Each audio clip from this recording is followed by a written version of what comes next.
Tonight, the Dallas Wings return home to the College Park Center on this Memorial Day weekend when we honor those men and women who've fallen in the military service of our country. And as retired U.S. Army General Martin Dempsey profoundly said, we should celebrate their lives, remember and support their families, and recommit ourselves to the hard work of making our country better to ensure we live up to their example. Dallas Wings All-Star Arike Ogunbowale has been a constant scoring threat since entering the league in 2019. Her former teammate and best friend, Marina Mabry, is still by her side in the pros, and they've become the top scoring tandem in the league. Tonight, Arike and Marina take flight against former Baylor All-American center Brittany Griner and the Phoenix Mercury. Kayla Thornton of the Dallas Wings having a career year with a top 5 offensive rating in the league. For Phoenix, with Diana Taurasi out, Skylar Diggins-Smith becomes the focus of the offense. From the College Park Center in Arlington, Texas, it's the Wings and the Phoenix Mercury. Hello again, everybody. Along with TCU head women's basketball coach Reagan Peebly, I'm Ron Thula. Now, the Wings in their 3 losses, Coach, they've been in every game, and they've had an opportunity to win those games. But when you break it down, do you think this team's trying to find their identity? Well, they are, but it's hard to find your identity when you're missing such key players. They're missing Alicia Gray. They're missing Satu Sabali, the unicorn. And they just got a real phenom in Awa Kuir. She's going to be really special. But even though the wins haven't come, these are valuable minutes and experience for some of these young players on the Wings roster. Well, 2 players who know who they are. That is Arike Ogunbowale, the number 2 scorer in the WNBA.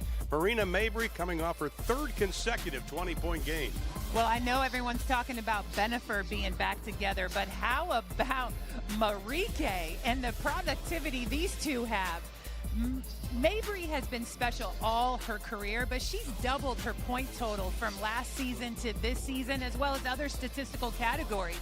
Her and Arike have really proven to be what they were at Notre Dame, a force to be reckoned with. Absolutely. Now for Phoenix, they're going to be without Diana Taurasi. She's out 3 to 4 weeks with a fractured sternum. But in their last game, Brittany Griner, the former Lady Bear of Baylor, stepped up big time. 27 points in that contest. Yeah, speaking of dynamic duos, absolutely. Diana and Brittany have definitely built a reputation as being one of those. But look, Brittany Griner right now is playing some incredible basketball. And what the Wings have to be careful with is that some of her highest point total games over the last 2 seasons have come against the Wings.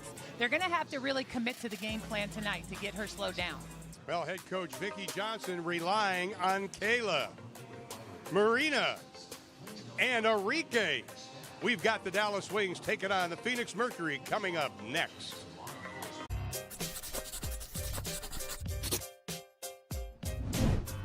Hi, my name is Marina Mabry, and I'm from Belmar, New Jersey. 3 things people may not know about me are I'm the middle child of 5 siblings, I'm ambidextrous, and I have a small dog named Charlie. If I could have a superpower, I would want to be invisible so I could wear whatever I want to wherever I want. One of my favorite things about being on the Dallas Wings is being able to play with my college teammate again and also my best friend.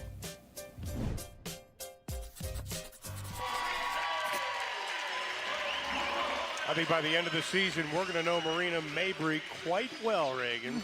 She's already made quite the introduction, hasn't she? Well, let's take a look at the starting lineups brought to you by Texas Life Insurance Company. And, of course, Skylar Diggins-Smith going over to Phoenix from Dallas. She'll get the start. Kia Nurse, the addition from New York, had a tough year last year, injured most of the time. Megan Walker moving into the starting 5 for the 2nd consecutive game because of Diana Taurasi. And for Dallas, you see the starting 5. The big one there, Charlie Collier. This is her 4th start, but she really isn't getting starter minutes.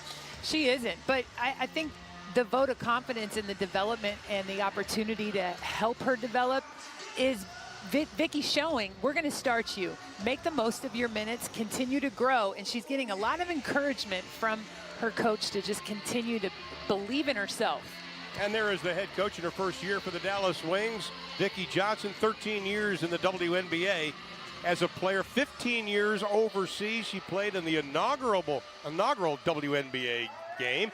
And the head coach for Phoenix, Sandy Brondello, in her 8th year. Also the Australian Olympic team head coach. She's a 10-year vet of the WNBA. She played and worked. She was an all-star back in 1999 for Detroit, and she's with her daughter tonight, making the trip for her birthday. Jada, congratulations. And the Bjorkies tonight. Yeah, well, first, they need to wear down Mercury's backcourt.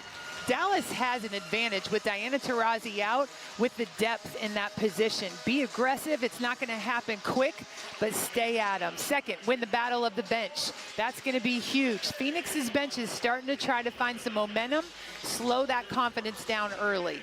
And then last, make Griner work. There's going to be a game plan that'll be evident to us right away on how Dallas wants to deal with Brittney Griner. Commit to it, stay on the same page with it, and just know you're not going to stop her, but make her work for what she gets. How about a Baylor versus Texas tip-off, and Baylor and Phoenix get it. Our officials tonight, Amy Bonner, Angelica Suffren, and Brandon Schwab. You know, it is a Baylor versus Texas matchup, but this is the first time these two will probably have ever played against each other. Griner can't get it, gets a second opportunity and rolls it around.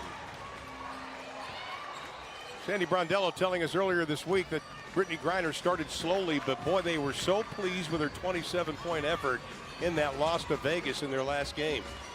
Yeah, well, everyone knows that BG can really be unstoppable if she shows up as the best Brittney Griner. But that's a tall task. This is somebody that's taken very little time off up until last year with the wobble. Charlie Collier able to get the shot off underneath Brittney Griner. One of the things Phoenix wants to do, they want to be aggressive. They were questioning their physicality at the beginning of the year. Here's Griner on Collier, kicks it out. Skyler rips the ball around. Megan Walker shot and air ball. Ron, we've already seen in the 2 offensive possessions that Phoenix has had, they've gone in and gotten Brittney Griner touches. There were stretches in that game, even though BG got 27 points, she could have had 37 or 40. And they just went too many possessions not incorporating her into the offense. Well, the Wings lost to Atlanta their last game, 101-95. 2 starting guards for Atlanta combined for 40 points, and 2 of the last 4 opponents have scored over 100. Dallas turns it over, getting a little clumsy with the basketball here in the early going. And here is Walker out front, out of Connecticut. Kia Nurse got to be careful. Kia Nurse, once she gets hot, she can be very, very good. Griner from 17, a little strong. Skylar Diggins-Smith, rebound in the putback. Well, how about this is Skylar Diggins-Smith's first opportunity to play again here in the College Park Center since she left. With the whole wobble situation last year in 2020, these fans haven't gotten to see her play in person. She still has a group of people here, absolutely, that are big Skylar Diggins-Smith fans. Mariah Jefferson gets her own rebound after the miss. Arike. And there was a battle underneath. Collier goes down. Kia Nurse got tied up with her. Well, we'll take a look at it. Charlie Collier's a little confused. She thought the foul was on Brittney Griner, but apparently it was on her. Nope. It was, I think Charlie Collier was, nope. They changed it again. It is a foul on Charlie. But that's the challenge here I think that Charlie's going to have is the physicality. She might only give a few inches to Brittney Griner, but the strength is where the difference is at between the two of them. Well, Phoenix lost to Las Vegas in their last game, 85-79. The first one without the great Diana Taurasi. They were only down by 1.5. Count the basket and a foul. Just a little flex action to get her posted up early in there and find that mismatch. They looked for it in the last possession, but Mabry did a nice job defending the perimeter, posting up inside. Charlie Collier needs to come down and help in that post position with Brittney Griner standing out there at the 3-point line. And here is Kia Nurse, the 25-year-old out of UConn. So last year was a little bit frustrating. She hurt her ankle in the wobble, really had no cutting ability. Didn't shoot the ball all that well, but a lot of it can be contributed to that ankle. Can't get the free throw to go down, and Wings still looking for their first hoop of the night.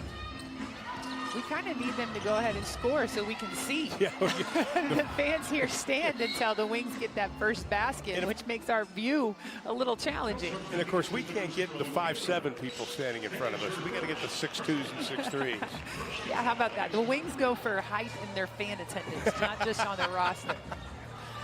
They may be tall, but they're slow. And from their color talent. Yeah, I'm yeah, 6'4" really. myself. That's why I'm sitting down. Here is Marina. Mabry, little catch. Can't get it to go down, and the Wings are cold. Well, they're cold because they're taking ill-advised shots, contested shots. They haven't moved the ball.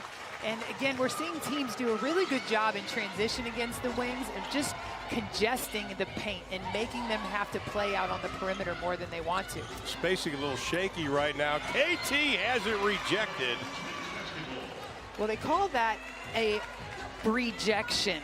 Yeah, really. Because she is one of the best defenders in this league. She times shot blocking up to just a precision. Brianna Turner is somebody that I think we have only started to see a little bit of what she can become in this league. And I know there's a lot of people here excited to see her tonight because this is a bit of a homecoming for her. Exactly. From the Houston area, Arike, no. And the Wings start out 0 for 7 from the floor. With Brittany Griner and Turner in their rim protecting, the Wings are going to have to start hitting some shots and pull these posts out of the paint to open it up. Kia Nurse for 3, and she rattles it home. Her 8th of the season. Well, those two had some fun college matchups between UConn and Notre Dame. So we see a little trash talking early happen between the two of them. Collier took a quick shot, kind of far out, too. Boy, Bree Turner went right down the paint. Nobody was with her, and they didn't see her. Nurse the pull-up. No foul call. They wanted it on Brittany Griner, knocked Kayla Thornton down. Well, I think the Wings had definitely a good argument for wanting this foul call because clearly there was a little bit of displacement right there. Wings 0 for 8 shooting to open up this ball game. Ty Harris is checked into the lineup, and she's going to call a timeout. Coach VJ wants to talk about it. I think she's going to talk about exactly what you were saying. 9-0, the Mercury on top of the Dallas Wings. Well, tonight's game is part of the Commissioner's Cup, and of course, this is the first time they've had this. 10 designated Commissioner's Cup games each team will play. Prize pool of around $500,000. A minimum of $30,000 to winning team players. And of course, you can download the new WNBA app to check out the schedule, leaderboard, and to connect with fans live during Commissioner's Cup games. And speaking of, Commissioner Kathy Engelbert will be our guest coming up on Tuesday's game when the LA Sparks visit town. Well, we're going to see out of this timeout for the Wings just really what the discussion was about their offense. And I think right now we're seeing you got to move the ball side to side. We've got to see some better screening action. And that off-ball spacing needed to be improved, which opens seams like that. That's a good shot for Arike that you've got to believe will go down. It was Notre Dame on Notre Dame. Skylar Diggins-Smith guarding Arike. Griner, good position on Thornton. They bring the double with Harris.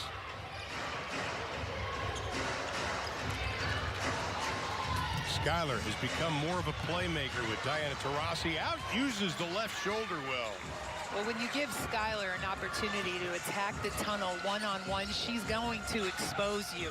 You've got to get that ball out of her hands and make her make decisions a lot quicker. There you go. Marina Mabry with the 3. Well, and Ron, we mentioned in the opening that everyone knew what we were going to get out of Arike as far as an offensive threat. I don't think people expected Marina to come in and be such an answer offensively. Her averaging 20 points a game right now with Alicia Gray not here has been huge for the Wings as Skylar Diggins-Smith shows again her potency from the tunnel area. Well, Skylar Diggins-Smith going over 3,000 career points last season. Knocks down the 3, and the lead goes to 11. Isabel Harrison, little strong. Kia Nurse pulls it away. Here comes Nurse out of Connecticut. Brother Darnell plays in the National Hockey League for Edmonton, and he and his fiancee had their first child, which Kia was very happy to be another aunt. Yeah, I think little Aiden. Little Aiden. But how about Aiden has a brother, apparently, whose birthday is today. So happy birthday to Aiden's brother. I don't know his name, but Aiden's the superstar right now. The Nurse family, very, very talented, from mom and dad down to brother and sisters. And Marina Mabry, she's holding the scoring for Dallas. Griner rolls. Mabry had the tried to get in front of her, couldn't do it. You've got to take that charge. Yeah. You were there. You had an opportunity to at least try to sell and see if you could get the offensive charge call. So this is a point right now that I think when you're a young team, you've lost some really close games. Right now you're having a hard time scoring. This isn't the start you wanted. This is where you can see youth show up. Are they going to panic? Are they going to start to take really bad shots? Give less than great effort as we see Phoenix find opportunities in transition with Brianna Turner. How about that pass, though, from Kia Nurse?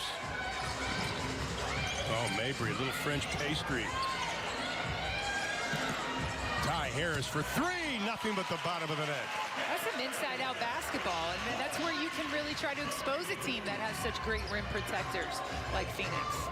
Well, she's coming off 10 points versus Atlanta. That was her first double-figure game of the season, Ty Harris.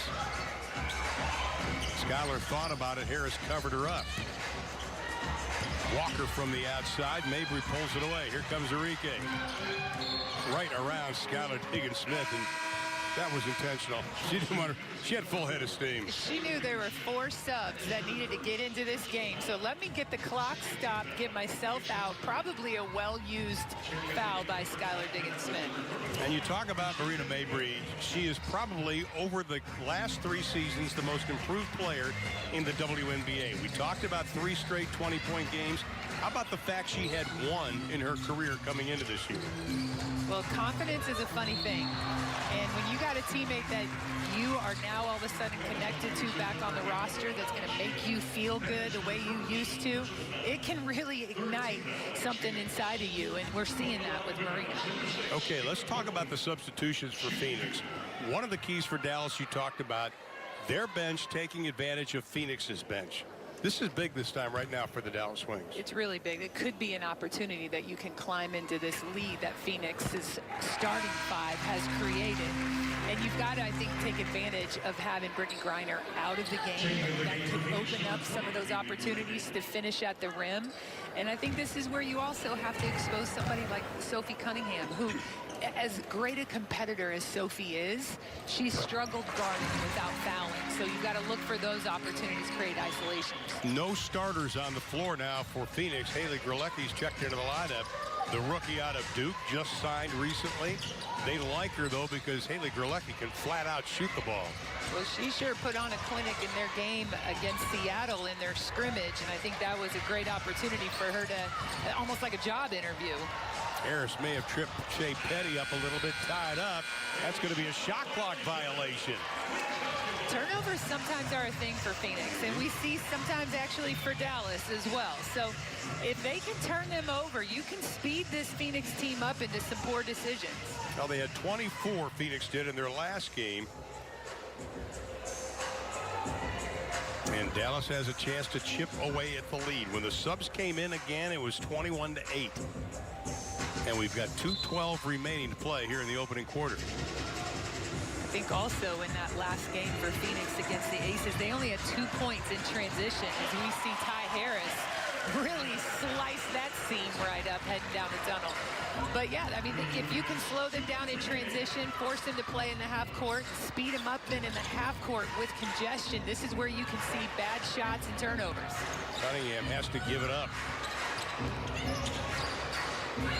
Grelecki walked with it. Consecutive turnovers by the Mercury.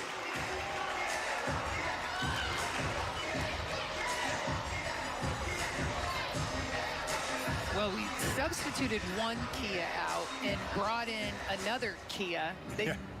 Phoenix might want to think about getting a sponsorship with some kind of Kia dealership out there in Phoenix. Well, you know, you look at Kia Nurse. She played with Kia Stokes last year. Now Kia Vaughn this year. She's Kia. You know, maybe she has people that drive Kias. You know, or shop at IKEA. There you go. She may have going. the record. I'm sure we could keep going here all night. Too. We'll stop spare it. people. There's too much groaning going on. Final 123 coming up. Petty. That's going to be a travel. Kia Vaughn, only her second game coming back from playing overseas. Boy, what a job she did last year when Brittany Griner left the Wubble. Kia Vaughn is just absolutely outstanding basketball player. No kidding, Ron. You know, you and I talked about this for a minute in the pre-show, but Kia Vaughn actually reminds me a little bit of a Tina Thompson. She's got the size. She's got great hands. She was a huge communicator. I think she's got something about her and her scoring presence as Marina Mabrey shows her scoring presence coming off that ball screen. But I think Kia Vaughn can really do some damage with this Phoenix team and continue to be a force that other opponents have to deal with. Marina Mabrey now with 9 in the ball game. Cunningham outside, drops down the 3. That's only her second of the year after 1 of 8 to begin the season.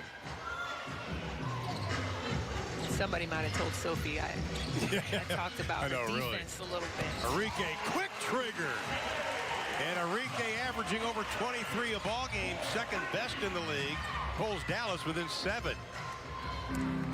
So the Wings are starting to find a little bit more of their mojo, a little bit more confidence, and that's what I love about Vicki Johnson. She doesn't panic ever. She stays steady with them. And there is Kia Vaughn, the baseline jumper for the 12th-year pro out of Rutgers.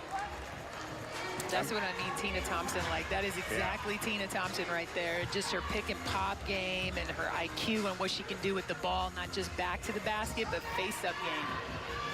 Dallas trailed by as many as 16. Final 5 seconds. Off Collier's hands. Dallas will have it. 2 to shoot and 2 in the quarter. Now, look, we got a matchup right here that I kind of love, and it is Sophie Cunningham and Marina Mabrey. Those are two of the most, like, spitfiery players, maybe in the league. They don't put up with much. No, they don't. Kayla Thornton, point-blank range. Probably had time to catch it and collect herself. But here's the play of the first quarter. Ty Harris splitting the defense. 10 minutes in the books. Phoenix leading Dallas 26-17. Welcome back to the College Park Center. We have Coach Willingham. Coach Willingham, talk a little bit about that slow start and what you got to do to recover from it. Well, we definitely didn't have the start that we wanted to have. So basically what we have to do is stick to our principles, be more aggressive on defense. And when we do get them to taking contested two-point shots, we have to make sure we're boxing out and rebounding and just slowing down on the offensive side. We're getting good shots, just slow down, take your time and shoot with confidence. Great, thank you. Good luck this second quarter, Coach. Thank you. Nicole Willingham, assistant coach for the Dallas Wings, played in the WNBA, won a title with Seattle, joined by Kelly Raymond, the other assistant coach. In that first quarter, do you think the Wings need to pick up the pace a little bit? Well, as Coach Willingham just mentioned, she wants to see that they slow down, but not necessarily in the 94 feet. They can pick their pace up and their intensity on the defensive end, which allows them to play downhill and move the ball on the quarter court with more purpose, but with more pace.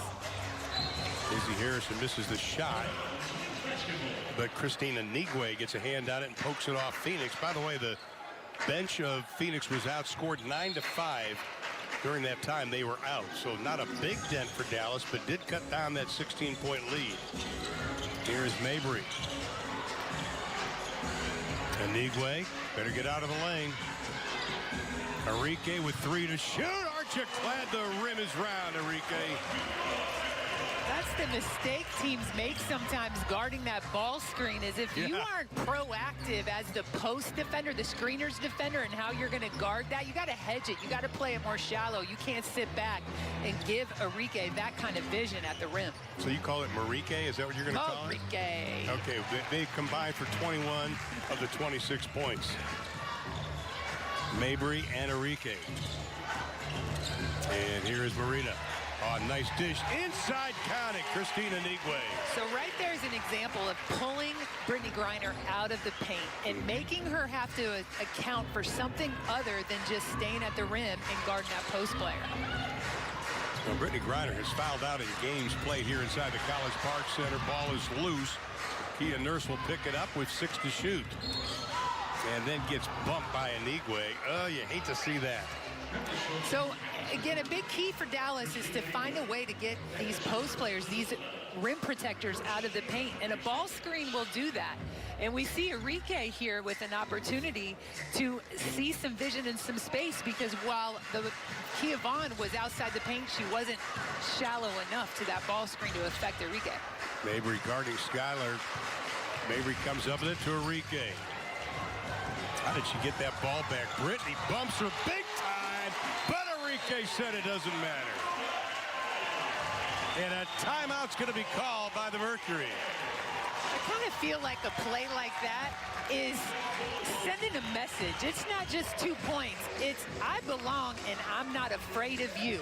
And it sends a message to the entire team. Take it right at the big girl to get this 2 points. Wings on a 7-0 run to open up quarter number 2. Show us your Dallas Wings team spirit. Shop for all the latest and most popular Wings apparel, including the new Explorer jerseys at the official online store of the Dallas Wings. Visit shopdallaswings.com, shopdallaswings.com, and you can get all the newest gear to cheer on your favorite team in the WNBA, or as we say, swag. See, look at you with the cool lingo. That's about as cool as I get. Along with Reagan Peebley, former WNBA player, one of the original members of the league 25 years ago, and now the head women's basketball coach at TCU. If Phoenix can get something going offensively, they did not like that last possession. Skylar Diggins-Smith let a couple of the officials know a little something about that as before we went to break. Not Skylar. No. Not Skylar. Skylar wouldn't let the officials know if they made a mistake or not. No. And Amy Bonner, one of the officials who'll be officiating in her first Olympics this year, she's done some men's games in the NBA. She probably goes, no. Not going to hear it. Well, what I respect so much about Skylar is she knows her voice. She knows who she is, and she knows this game. She is fully invested. Wings with a chance to tie again. They trailed by as many as 16 in the opening 10 minutes. 9 to shoot. Mabry. Izzy Harrison saw the double, turns, shoots, can't get it. Griner pulls it away. Griner's 4th rebound. That's something she's doing a lot better this year, is rebounding. Way downtown, no. Right into the hands of Vaughn. You see Brittany Griner twice so far in this game already look to get that high post shot, but the best shot for Brittany Griner that is nearly unguardable is right there at the rim. Do you like they tried to front her on that? Well, what Phoenix will do when there is a front is we see the foul call on Vaughn. But when people try to front Griner, whether you're three-quartering her or in a full front, they will get the ball into the tunnel and look at that high-low. If the ball's at the wing, they'll flash somebody into the high post, and she gets some good spin and seal action. It's textbook fundamental high post, low post basketball. And when you've got Brittany Griner on your roster, you're going to become pretty good at that. The pass was there. And here is Christina Nigwe. Played last season for the Sparks, was waived, and Dallas picked her up because she had played here. She knew everybody. And just talking to her last week about her role, she wants to have energy. She wants to play defense, and she's just happy to be here. She is. She's got that countenance about her that she's going to bring a spark and an energy. And, you know, she recognizes that ego is the enemy when you're a part of an organization and a team. And she's not here to do that, but she's here to bring some confidence and really bring an impact as we see her trying to guard Brittany Griner inside. That's a foul that time. Kayla Thornton tried to come over, but she is going to be whistled for the foul. And that'll be KT's second personal foul, and you don't want to see that because Kayla is so aggressive on the defensive side. How important has Kayla been to this Wings team so far this season? Just averaging 12.5 points and 10.5 rebounds with already 2 double-doubles. Her best leadership comes when she performs like that.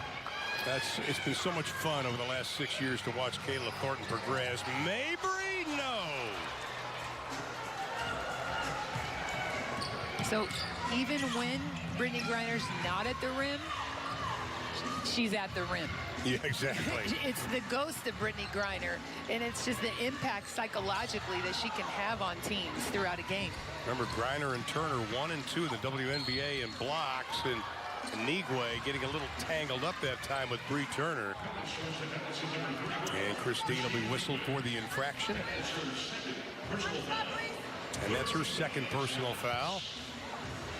And Bree Turner will go to the line. Member of the all-defensive team last season.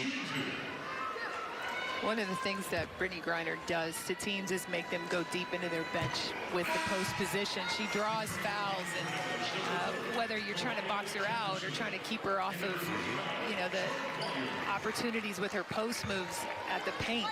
And so we see Christina Nigwe with 2 quick fouls against her, and now we see Charlie Collier get a little bit more opportunity in this game other than what she's been able to get so far with just starting halves. Well, the Wings had an opportunity to tie the game up. Ty Harris, no. Kayla Thornton, that's exactly what you were talking about, what she gives to this squad. Harris sees a little bit of an opening. It closes quickly. Collier, spin move, right hand, counted for Charlie Collier. Well, Charlie Collier is money when you give her that left shoulder, and that's a textbook Charlie Collier move that we saw way too often in the Big 12. Yeah, and you had nightmares over, right? Yeah, but that's a great mismatch look, and where Dallas needs to try to find those opportunities to just create them and expose them. Skyler for 3, the long 3 into the hands of Griner. 2 dribbles, spin move, uses that one hand. That is a patent Brittany Griner move. Boy, did she get you on her shoulder. You're done. Yeah, and again, she's another player that loves that left shoulder and is pretty effective there. Collier off the glass, yes. The question is, did she mean to go off the glass or not? I don't think so. But it really doesn't matter because it counts exactly the same way. Now, Collier had that double-double in the opening game of the year against Los Angeles, had 11 points, but only 10 points in 3 games since that contest. This time they bring Harris small on the double on Griner. Count the basket, and the foul's going to be called on Charlie Collier. So Charlie Collier might have just gotten the foul call here, but let's take a look at her productivity on the offensive end with these few minutes here. Just that opportunity against Kia Nurse to expose her size and her length, and if Kia's going to give her that left shoulder, it's a wrap. But this is a bit of Charlie Collier's potential here to be able to shoot from the perimeter, and Dallas could probably use to have her in situations setting the ball screen out at the three-point line and popping, and that's another way to pull Brittany Griner out of the paint. Brittany with 12 points already, 6 rebounds, and a couple of assists. That's part of Brittany Griner's game that gets overlooked a lot. She's pretty good at assists. There's so many things I think she does well. She's more than just a post player or a tall body inside there. She's a complete player. Skyler staying right with Enrique with 9 to shoot. Collier from outside. Oh, Charlie. What did I just say? I know. They heard you. Have her set some ball screens out at the 3 and get into that pop to pull Brittany Griner out of the paint. And Charlie can convert there. This is the most active she has been offensively since that Los Angeles game. Turner missing the bunny. Griner. Shot clock at 7. Collier puts up the forearm. Griner baseline. Impossible. I don't know what else you do. Well, that release is so high. And I think that's something in Brittany's game since she was in college and early in the W that she's evolved. Mariah Jefferson gets popped. Griner, the touchdown pass poked away by Harris. Mabry will come back into the lineup for the Wings. You know, we're seeing some really good basketball out of Brittany Griner, and I think something that, you know, there was some people that criticized her for leaving the Wubble last year, but this is a woman that has not had a break from European basketball or the WNBA since she came in as a rookie. She's played nonstop, and she's been pretty healthy throughout her career. She deserved and needed a break. She advocated for herself, and if she can continue to sustain this, you might see that that decision she made last year could have been the best thing for her and for this Phoenix organization. And I think Coach Sandy Brundella would agree with you. Talking to Sandy earlier this week, she was talking about how physically Brittany Griner is in better shape, and more importantly, mentally she is. That's going to be a foul on Cunningham, trying to keep Marina Mabrey from dipsy-doodling out there. Well, she's open and vulnerable, and I appreciate and respect that so much about the work she needs to do on her mental health. She recognizes she needs to be out in nature. She needs to do some daily things to make sure she's in a good space. And, you know, more credit to her. I think that's as important of a leadership example as, if not more, than what she does in between those 94 feet. Absolutely. Brittany Griner is a very interesting person. Got to know her 4 years at Baylor and now here in the league. I like her. I just love spending time. That's why I don't like having to do games way up here. We don't get a chance to visit with each other during the pregame. Enrique, tough shot. At the shot clock, no. Skylar had it, lost it, got it back again. Walker. Oh, Ty Harris thought she had all ball. I tell you, Phoenix is definitely the aggressor. They're the more physical team out here between Dallas and Mercury. And we're going to see an example of that right here, where she just goes right at the body of Ty Harris to be able to get this foul call. And, you know, we're seeing it out of the post play with Vaughn and Turner, Griner, and now we're seeing it out of the perimeter as well. Well, coming up on the American Fidelity Halftime Report, we'll discover how the team is active off the court. We visit with Dallas Wings Community Foundation Executive Director LaDondra Wilson. Plus, we'll have all the highlights and stats. Physicality, want to pick up on that. Dallas used to be a team, you come here, you know you play. Are they struggling with that physicality this year? I think so far, yes, they are. They're playing a little too finesse, and I felt like in their last game against Atlanta, there was a couple moments between Enrique and Kennedy Carter as we see Izzy Harrison go away from contact right there. But that I thought we were going to start to see a little bit of that identity of just toughness, and that kind of toughness is going to be what helps Dallas cut into this lead by Mercury is built. Dallas trailed by as many as 16 in the opening 10 minutes. Now they're only down by 6 with 3:45 to play here in the half. Enrique, big first half so far. Well, we know how important Enrique is to this team, and she's going to need to keep converting from that three-point line to open this paint up and to get these rim protectors that Phoenix has out of that paint. But another way to counter that is you take it right at them, baby. Don't show any fear, and that message is contagious throughout your squad. And Dallas went 4:53 to start the game without a basket. 0 for 9 to get things underway, but they've scratched and clawed their way back.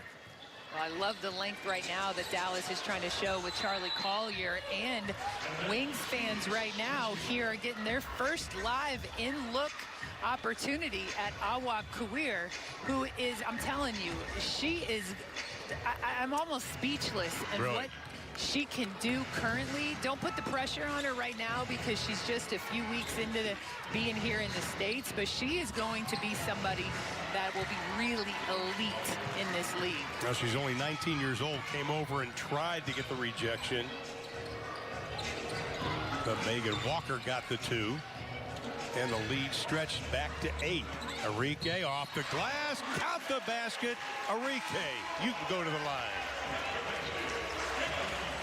Well, Enrique, that's just one more highlight that we're going to be able to add to an Enrique package. But that little in and out shoulder shake that she's got right there keeps the defender guessing.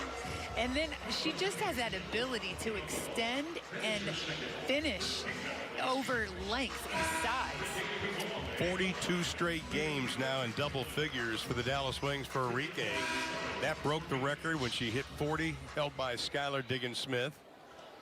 Anigwe will come back into the lineup. Charlie Collier giving the team good minutes tonight. Checks out with 6 points. One of the things that I'd love for people to keep an eye on that's special about Awak that won't show up in any kind of box score is watch her speed. Right. Watch the speed in which she runs the 94 feet of this court. Vicki Johnson telling us this week that she loves her basketball IQ for only 19 years old, being from Finland. Turner has to give it up.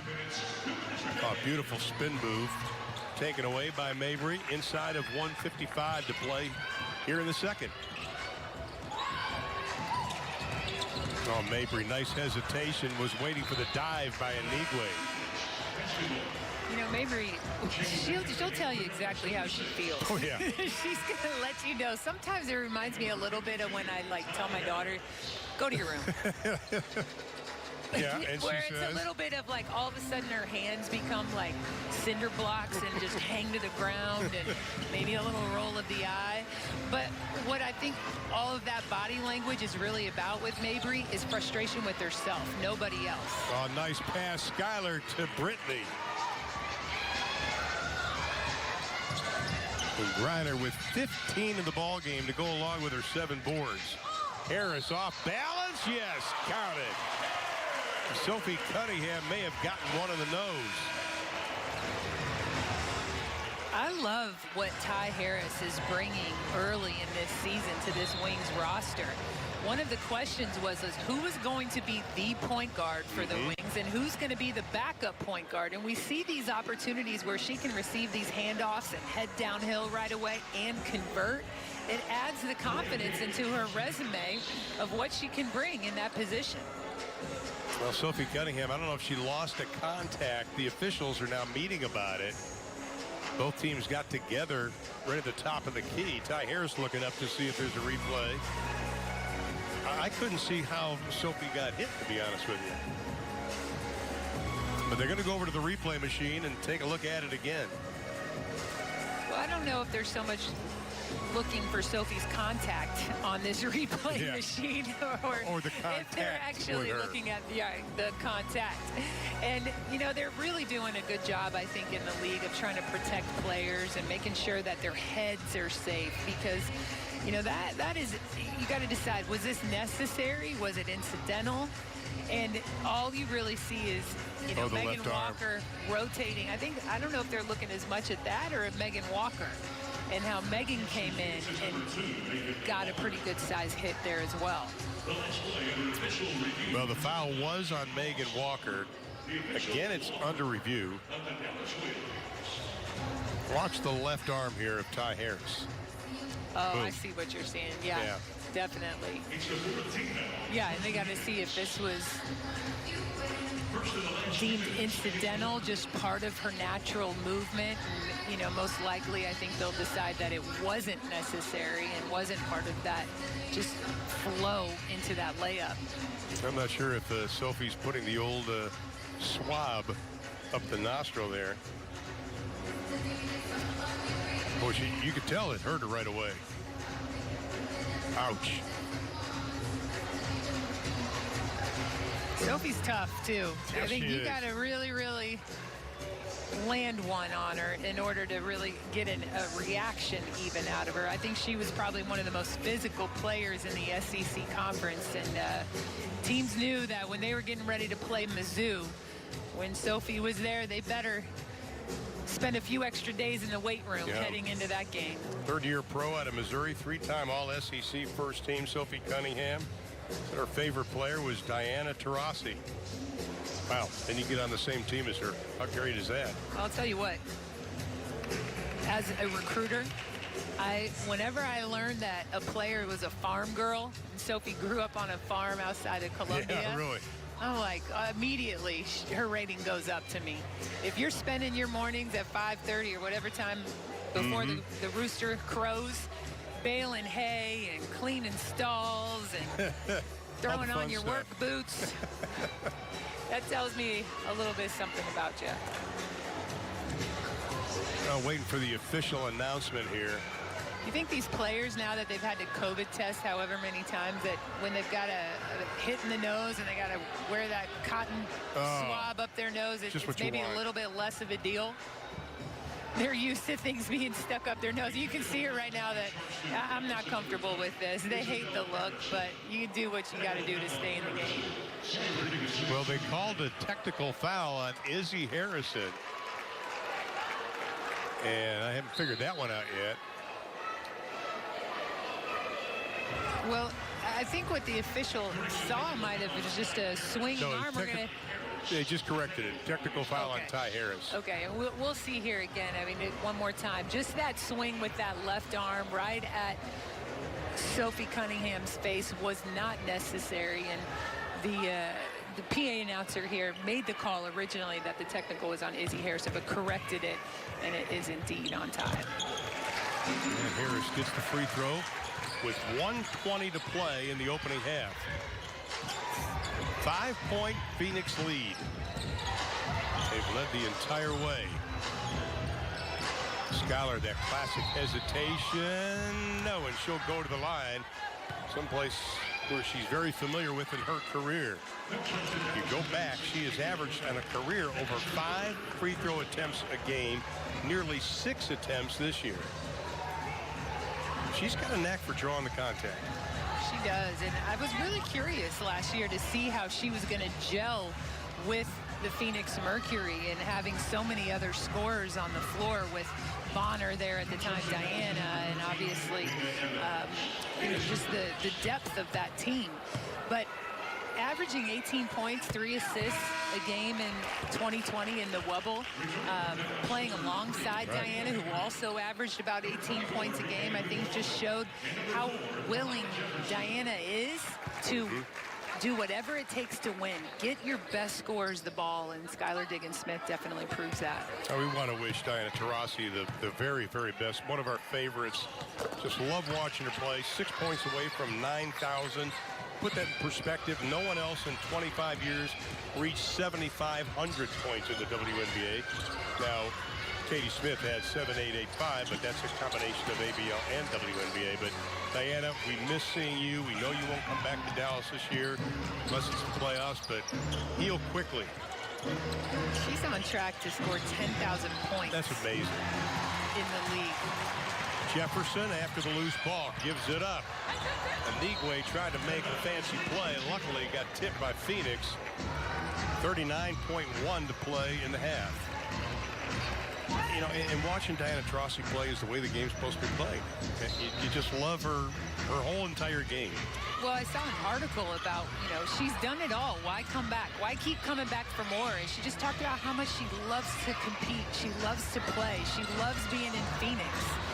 And she had a line that I think is beautiful. Old people can dream too. And she's still dreaming of bringing another championship home to Phoenix.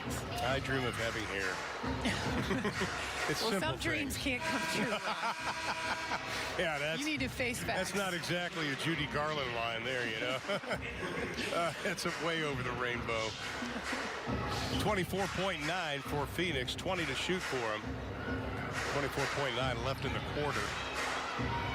A little thumbs-up call by Skylar Diggins-Smith, who directs traffic. The Wings had some success earlier this quarter in hedging out on this ball screen. But if you're going to do that, you've got to accommodate the defense to Brittany Griner's role. Like what a play by Izzy Harrison. And then Skylar picks it, but steps out of bounds.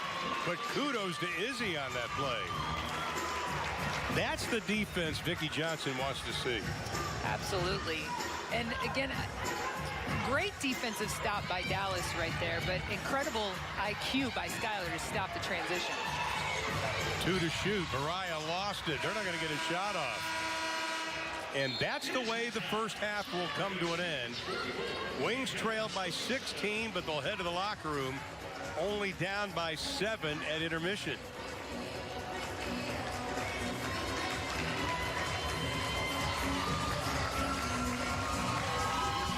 And joining us now is Charlie Collier, the #1 overall pick in the WNBA draft. Charlie, you gave the team great minutes. You really seemed alive on offense tonight. Yes, sir. I'm just trying to do the best I can and do all I can for my team with the minutes that I'm on the court. Just trying to be as productive as I can on both ends. Well, I can tell you're raised in Texas saying yes, sir, in that situation right there, Charlie. But an opportunity to compete against Brittany Griner early in your career. Talk about just the opportunity that lies ahead in this second half, what you need to do. I mean, she's the best center in the league, so it's an honor to even be on the court with her, you know, as a rookie. You know, she's giving me great pointers. She's talking to me a lot on the court.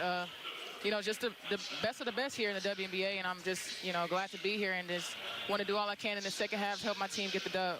All right, Charlie, thank you so much. Thank you. Good luck in the second half. Charlie Collier checking in with 6 points in that opening half. Coming up on the other side of the break, we'll talk about what's going off the court with the Dallas Wings.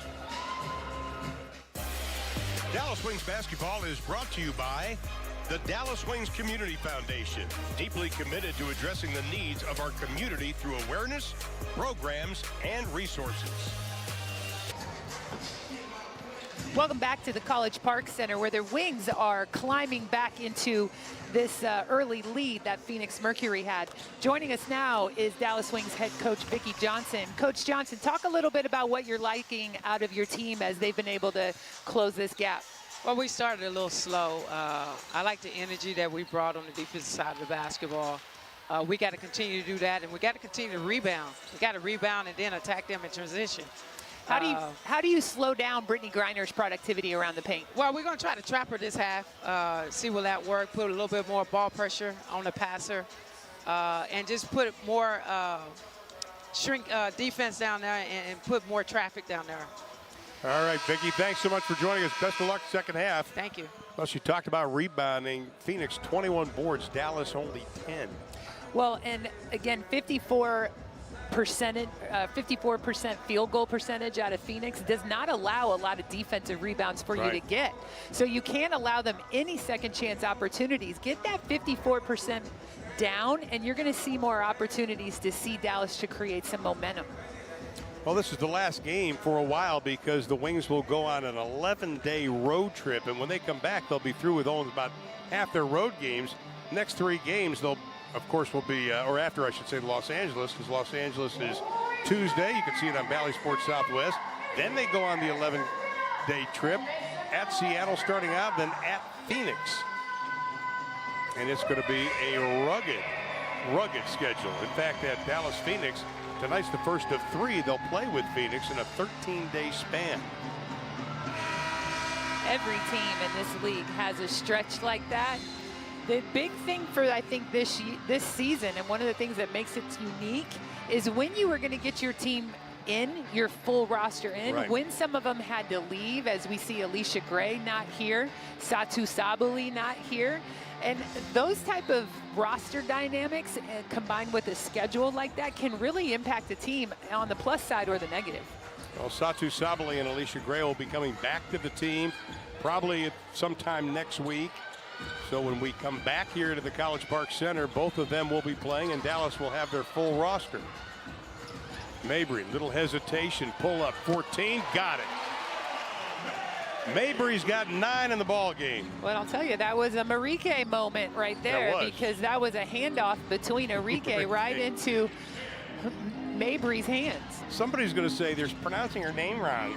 No, it's a combination of Marina and Arike, okay? We're going to name a drink after him. From deep in the corner, no. Collier pulls away the board. That's Charlie Collier's first rebound of the ball game, and then Dallas throws it away. So what we see right there is Arike take ownership on that turnover, but what KT was doing was rim running and trying to flatten the defense of Phoenix in transition, which can really help open up some good looks for Dallas. From the outside, Kia Nurse gets the home court bounce. I'll tell you, Kia Nurse also is a broadcaster for the Toronto Raptors broadcast team, so she really likes doing that. Well, she was a part of a really special moment as a color analyst, which was the NBA's first all-female broadcast team, which was kind of a neat thing. I got to see that and celebrate that, so congratulations to her. Love the Zoom sessions with her. Skylar Diggins-Smith goes down, and Mariah Jefferson got one in the kisser. But the foul's going to be on Mariah. Those fouls at three-point lines just really frustrate players. Killers. They frustrate coaches, fans. And I know at the end of the game with Phoenix the other night, Skylar Diggins-Smith had a costly foul at the three-point line when they were playing Vegas. That, you know, just no one possession cost a team a game, but in that moment, it sure didn't help. Skylar 4 for 4 already from the stripe. Had her 7th career double-double in their last game versus Las Vegas. 16 points and 11 assists. And she'll back up. You know, last year when Brittany Griner went out from the wobble, Skylar Diggins-Smith really kicked it up scoring. She averaged 23 points in 9 of the last 10 games. KT comes up hobbling, but not before she gets the 2 and the foul. That's just another example of one of those rim run opportunities. This time they converted. And again, the vision up the court is you got to see not just your teammate, but what's behind them, what's around them, who could get a hand on that pass. Perfectly placed pass, but KT is about as tough as they come, and all she's got to do is kind of relace this up, and she's going to gut it out. That's right. You know, a lot of people would go over and say, you got to look at my ankle. KT goes, I'll just tie my shoes tighter. Yeah, it's just normal, just another day of work for Kayla. Just a complete warrior on the basketball court. Works so hard at her game. Parents were military, and boy, you can tell it when you spend time with KT. And the lead cut to 7. Thornton now with 5 points and 3 boards. From the outside, that's a good-looking shot by Walker. It's a tough possession, tough little set that Phoenix runs that Dallas really needs to figure out how they want to guard. From the outside, counted.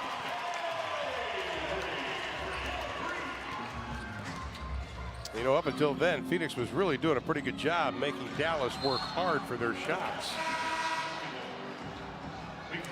Kind of a surprising no-call situation right there, that there was no foul called on this. This is what's called pistol action. So you see this kick-up pass, and right away, Skylar speed cuts right into a handback.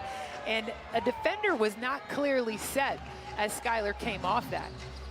Boy, there's a lot of contact over there. Griner baseline. Oh, gets the bounce. She's 1 for 3 tonight on that perimeter shot, showing her range.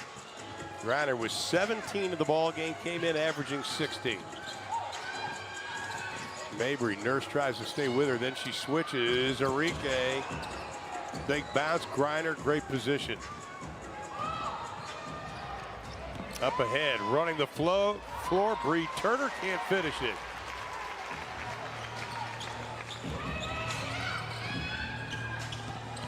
Enrique, oh, what an off-balance shot.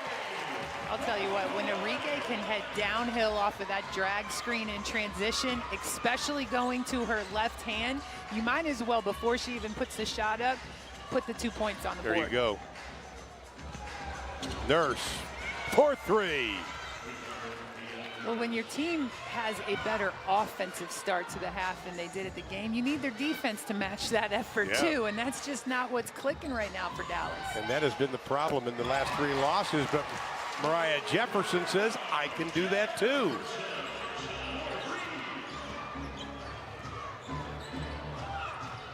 How about that? A couple of back-to-back UConn threes.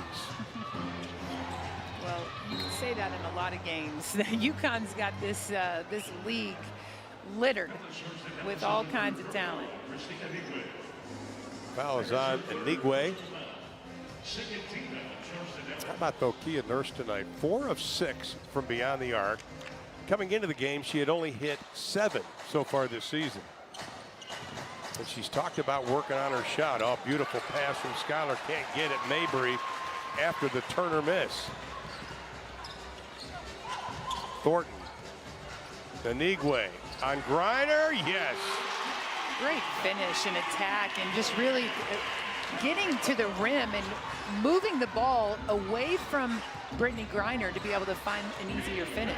Anigwe now with 5, and she really wasn't sure what her status would be when she got picked up. Maybe get some more playing time. Jefferson to the hole. No. Offensive rebound. Thornton inside. No. Enrique. No. Shot clock at 7. Jefferson. No. That possession sounded like you trying to get a prom date. That was a lot of no's. A lot of no's. And it always ended up with a no. Nurse, no. Let's try this again. How did you know? I don't know.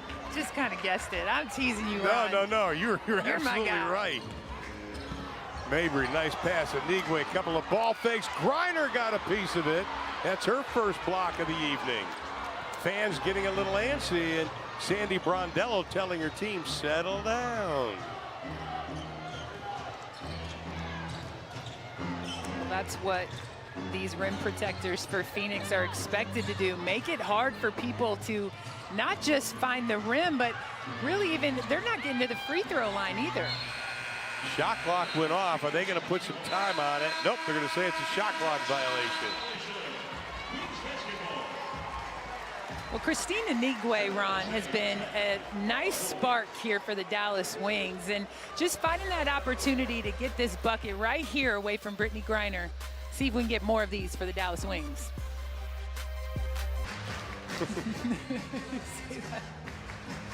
Making sure it stays. Panther City Lacrosse Club and the National Lacrosse League is coming to Fort Worth at beautiful Dickies Arena starting this December in 2021. Come see the best lacrosse players in the world, the fastest sport on 2 feet. You can join the nonstop action of professional box lacrosse right here in North Texas. Season tickets are now available.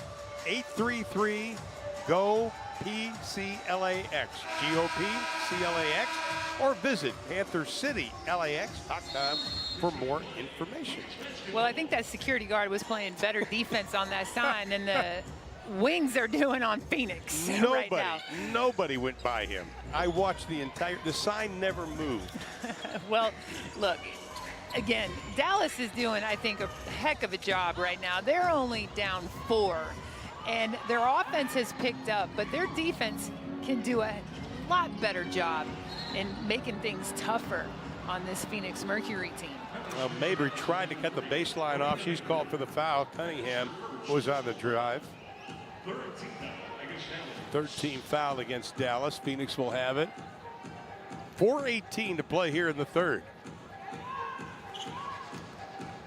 I think for Dallas to really grow into a better defensive team, they've got to embrace the physical nature that it's going to take. And they're willing to put, I think, the effort in, but you've got to be willing to be the more aggressive team physically. Nurse. Izzy comes over, and she's going to commit the foul. And Nurse goes down hard.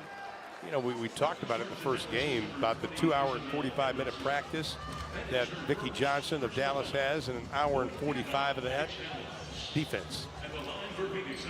Well, it's important to what you do. She has a roster full of scorers. I mean, very rarely do you ever see a player drafted because they're a great defender. Right. They get drafted because they can score the heck out of the ball.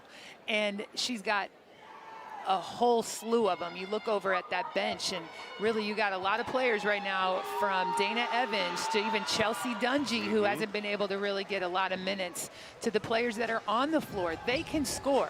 But what you've got to learn is defense is going to be what wins you games, and absolutely the best defensive teams find themselves in finals. Yeah. Absolutely. You look at a Seattle team, you can talk about their offense all day, as we see Ty Harris find an opportunity to score. But teams in this league know that their defense is what puts them in consistent position every year to contend. Second consecutive game, Ty Harris has been in double figures for the Wings. Griner backs in. Collier, they get a little help from Izzy.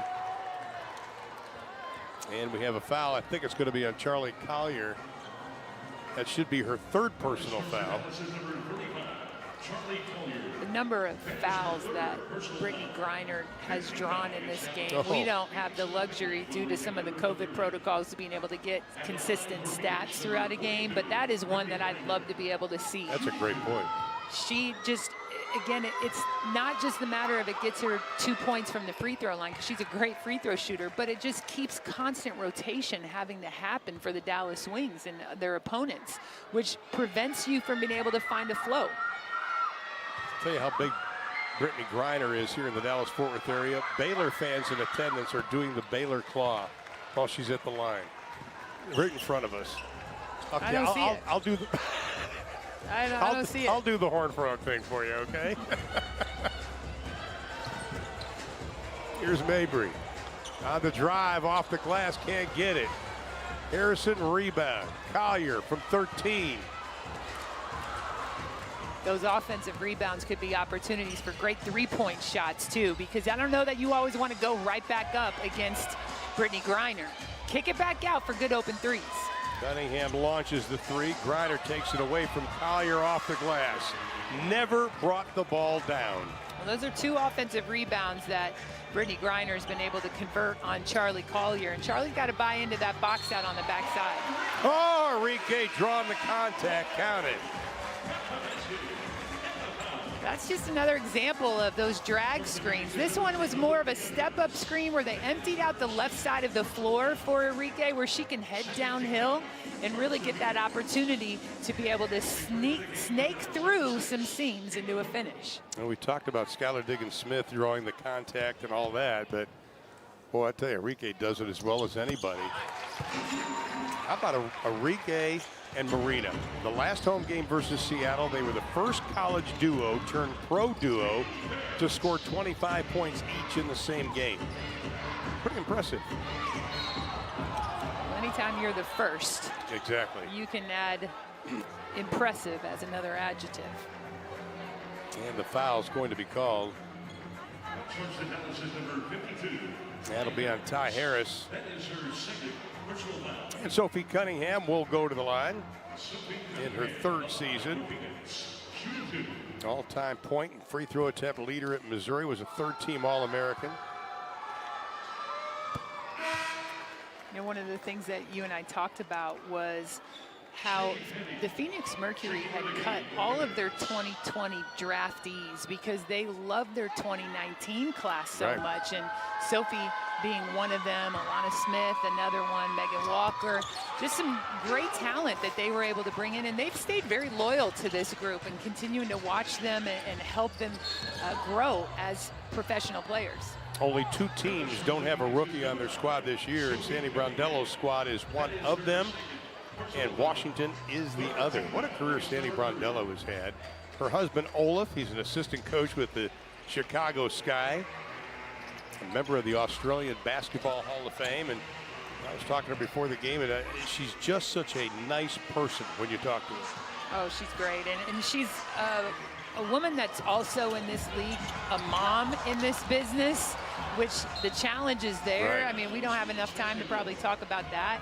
She also is coaching the Opals Australian national team, and you know, really the WNBA is filled with the Australian national team, from Beck Allen, Sammy Wickham, Liz Cambage, Alana Smith, Ezzy, Leilani, Stephanie Talbot. Like, it just keeps going on and on. And her impact in this league and in the game across the world has definitely been felt. And one of our favorite, former wing Kayla George. Cunningham, no. Anique pulls up the hand, but Cunningham able to get it. And the lead is stretched to 8, final 142. Phoenix will have it.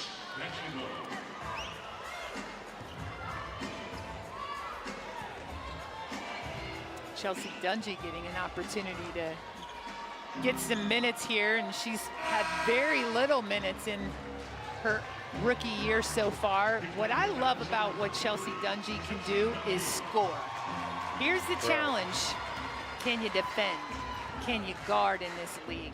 And I think her IQ off the ball as a defender I've seen be excellent. Her on-ball defense is something that I'm excited to watch. Chelsea Dungy coming here from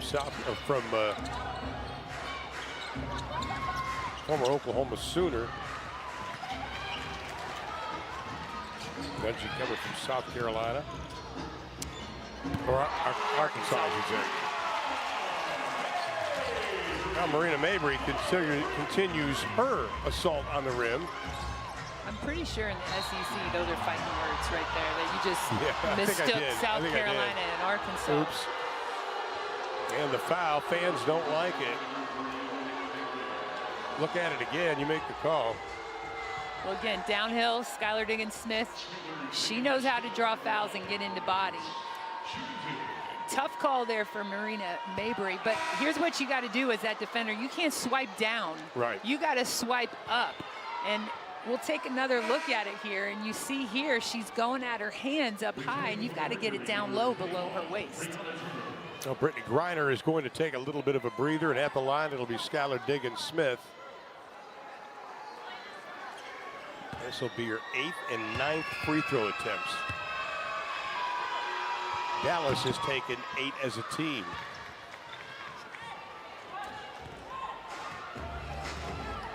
And the lead is at 7. Final 50 seconds upcoming.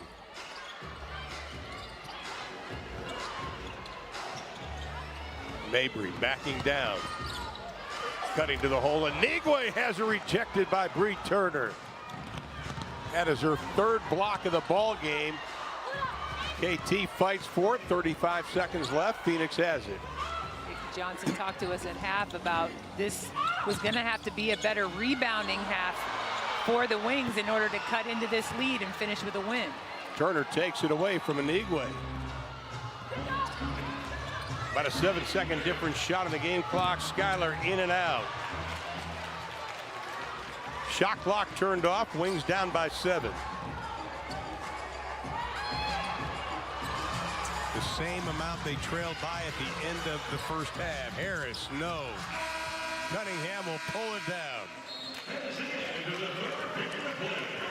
10 minutes left to play inside the College Park Center. Dallas within striking distance again. 4th quarter coming up.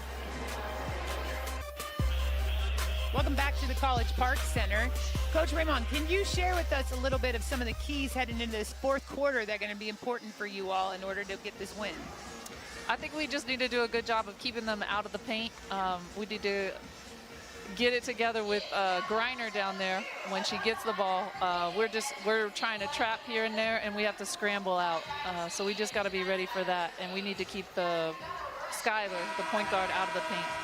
Talk a little bit about the challenges of rebounding and finishing on the offensive end with the length of players like Brittany Griner and Bree Turner.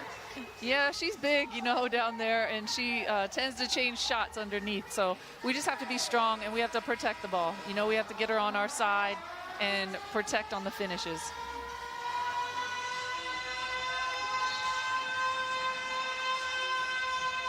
Welcome back. We're at the start of the 4th quarter along with TCU head women's basketball coach Reagan Peebley. I'm Ron Thune. One thing Dallas did do well in that 3rd quarter is they really did a good job keeping Phoenix from getting points in the paint.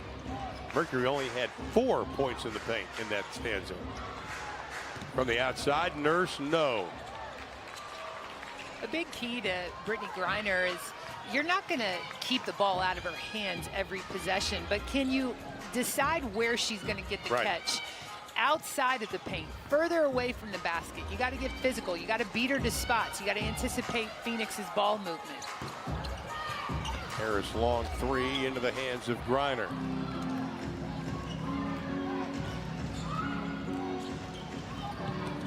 Shea Petty.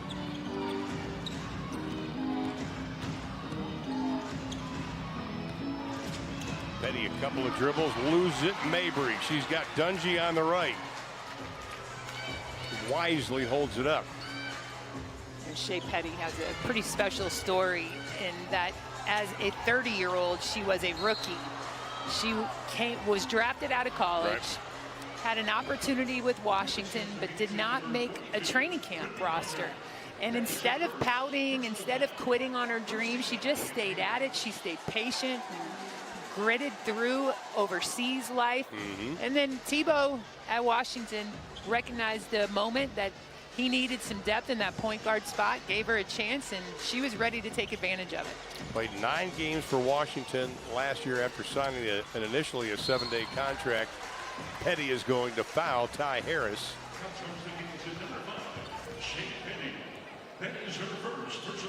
Ty Harris continues to, I think, really grow in her minutes of play. You know, she's producing on both ends of the floor. And one of the challenges I think that Dallas has is, what are they going to do about this roster? Because they're going to get a couple of special players back, and they're going to have to make some cuts somewhere. And it's not an easy answer. I mean, I honestly, if I were in their shoes, I don't know what I would do, which makes it really easy to be where I stand and judge it. Yeah, really. But it's a tough one to call. Ty Harris has done a nice job this year. A couple of games this season, she's had 7 assists. Cuts the lead down to 5. Dallas has never led in this game. Did cut it to 2. Could not get over the hump. Griner just battling Anigwe, and referee Amy Bonner whistles the foul. Again, draws another foul inside that paint. Forces. That is an interesting stat. How many fouls has she drawn tonight? Well, at least probably 7 or 8 fouls, if not more. Foul was on Anigwe. I tell you, Christy Anigwe is doing just about everything you possibly can against a great player like Brittany Griner. You see how Brittany stays so active and working for positioning. She's not still. Her feet are always moving, and her timing on posting up is excellent. And Wings will have an opportunity to cut into the lead. Harris, a lot of playing time tonight.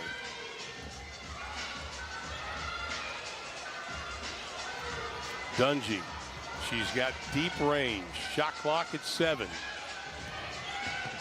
Mabry, tough pull-up shot, in and out. You know, Brittany Griner, even though Phoenix has won a championship that she was an integral part of, she's never played in a championship deciding game. She missed that opportunity when Phoenix won that championship, as we see her get that finish. And again, that left shoulder's a strength of hers. But she missed that opportunity because she had a torn retina and was unable to play. And it's a bit of her motivation for continuing to work on her game and evolve, because she wants to win another championship and play in that game. Well, Griner, 23 points, 11 rebounds. Kia Nurse drawing the contest for Marina Mabry. Well, space. When a post player has space and angles to work with, and now you see that leverage that she was able to create with just that little shoulder dip, it increases your efficiency tremendously. Izzy Harrison and Chelsea Dungy go out. Arike Ogunbowale comes back into the lineup, as is Kayla Thornton. Mariah Jefferson checks in. Ty Harris will take a little bit of a breather. Harris, one of 3 Wings in double figures tonight.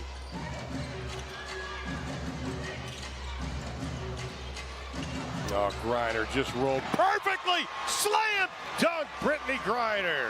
That's her 13th live in-game dunk right here for her home fans. You see the Baylor fans getting a little excited about that one, but man, that's not exact evidence of the growth of this game in 25 years. I don't know what is.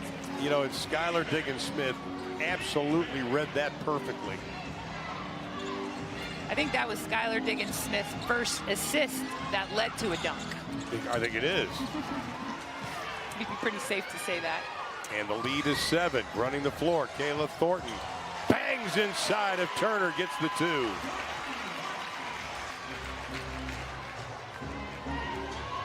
Now the Wings keep scratching back.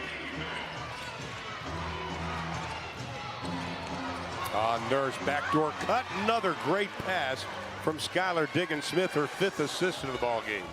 You know, Kia Nurse was in a situation last year with Sabrina Ionescu going out with that ankle injury, where she was expected to step up and perform at a higher level than what was anticipated. Let's go back to that dunk again. Yeah, just this little pocket pass, you see an opportunity to not just give Brittany the ball, but Skylar had the whereabout to know, throw it up high to her, give her an opportunity, and Brittany took full advantage of it. And the officials are going to replay that last sequence. The Brittany Griner, as you mentioned, 13th regular season dunk. I think she's got 15 total. I may be wrong. And they're going to look at that last play. I think Enrique was saying that the basket should have been called good. And we're going to have to take a look at that again. Now they're going to see if the shooter was in an active shooting when the foul was called. You know, as we were heading into this review, and prior to Brittany dunking, as she so rudely interrupted me. Yeah, how dare she? Yeah, we were talking about, or I was talking about Kia Nurse and just her productivity that she's had and the willingness to step up as Diana Taurasi's out. And you see just her ability to rotate and extend and get a contest up right there is just, I think, part of her confidence and understanding the value of each possession in games. Oh, you had a chance to look at that. Mariah Jefferson launched the shot, and you saw the foul just off to her left. And we look at it one more time. There's the foul right there. Oh, as well before she shot it. Foul would be on Cunningham. It's right there. Right to the right of your screen, right there. Yeah, definitely happened before even the act of shooting took place. But I wish that could be like in football where you can decline the penalty. Yeah, really, I'll take the basket. And take the basket. The three is worth more than the foul on Cunningham to Dallas right now. Well, you called it right, Coach. No basket, just the foul. And Wings fans don't like it. Just a foul, no basket. So the Wings will have it on the opposite side, right in front of their bench. Good crowd on hand tonight, and we are really close to an allotted sellout for Tuesday's game against LA. I'm not sure what the attendance is going to be. About 3,000, I think, tickets they can sell, and only a few tickets were remaining for that game. 7 o'clock again right here on Valley Sports Plus, or you can come down to the College Park Center, get a ticket. Enrique. Anigwe poked away. It'll be Dallas's basketball. 2 showing on the shot clock, and we've got a timeout with 5:48 to play in the ball game. Wings down by 7.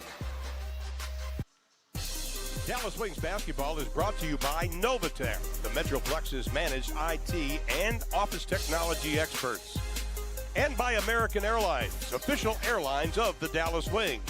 You are why we fly. Coach Reagan Peebley, I'm Ron Thulin. The lead is 7 in the Notre Dame connection of Marina Mabry and Enrique Ogunbowale. This is what they've done so far tonight. How about 33 points between the two of them? Exactly half of what Dallas has scored. Well, yeah, that chemistry has turned into synergy. And the difference is how you produce. Chemistry can be a funny thing where you can have great chemistry, but it doesn't actually result into efficiency or wins. But right now, this is, you know, getting pretty dang close, especially with the Wings missing some key pieces to being something really, really special and a part of the Wings formula. Marina Mabry, she's kind of mad at herself. She went down, had that left elbow hit hard. She was fouled on the play by Kia Nurse. Well, you see so few baseline out of bounds possessions with the WNBA and the NBA that sometimes these possessions can turn into turnovers. You just don't work on them a whole lot. But right there, that's definitely not a turnover for the Dallas Wings and a very well-run play. We talked about her progression, her field goal percentage, 3-point percentage, points have increased each year. Her 2-point shooting percentage right now is at 63%. Just an incredible jump from her rookie year. Yeah, and it's something that I think is not a flash in the pan, not just a streak. This is who she is. That opportunity that she got at Notre Dame to play at the point guard spot, I think, was a big key moment in her development as a player. We're seeing it pay off. Oh, here. yeah. Well, also part of her development was in the Wubble last year. Told us last week, she said, you know, that showed me that I'm a lot tougher than I thought I really was. I don't think there was anybody that was aware of her that wouldn't have described her as tough. Exactly. Shot clock at 6. Turner on the drive. No. Poked out by Griner. It'll be Dallas's basketball. 5:26 to play. Only down by 5. The poise that Coach Vicki Johnson always has on that sideline is going to pay off for this team. It's going to keep them feeling and staying confident in themselves because they don't see, oh no, as we see, this will be a tough one. Yeah. Because, again, we know how tough KT is. She twisted that ankle on a penetration opportunity that turned into a foul earlier in this game. But again, she just hops up after that really hard fall with Sophie Cunningham on her ankle. Cunningham will commit the foul. Let's take a look at it again. Again, she had to tie up the shoes earlier because hurt the ankle. You know I can't Right watch there. these. No, you always turn your head off. I can't. 5 years now. I don't know how, if you've ever sprained your ankle really badly, Oh, yeah. you can watch these replays because it's just one of those things that takes you back. It's PTSD watching it. I tell you, Kayla Thornton is tough. KT tonight, to go along with her 3 rebounds, has 8 points. Came in averaging a double-double, 12.5 points, 10.5 boards. She does so many little things for this team. She's hit that century mark of games in a Wings uniform. And one of the things over the course of those 100 games that I've seen her do is not only evolve her game and grow as a leader, she is relentless in taking care of her body. And you can see why that would be a priority. Coach VJ up, waving the arm. Schuyler on the drive. No. Foul's going to be called, and Kayla Thornton cannot believe it. It was a late whistle called. Yeah. On top of that. So we see Schuyler heading downhill, and the foul was after the ball was released from her hands, which is part of why KT was so frustrated and feeling that the shot was over. But I think it was a good call by the baseline official. It impacted Schuyler's ability to get a clean shot off. Schuyler now 8 of 9 from the stripe. She's got 15 points to go along with 5 boards and 5 assists so far this evening. You know, and sometimes in those possessions, the difference between it being a foul and a no call is if the defender twists their body a little bit. Right. We saw in that possession, the defender just twist their body, and that shows the official that you weren't in your space. You're not maintaining your space. If you're staying square, fingertips to the sky, it's probably a no call. Arike gets a step on the defense. Counted Arike. She's got 18.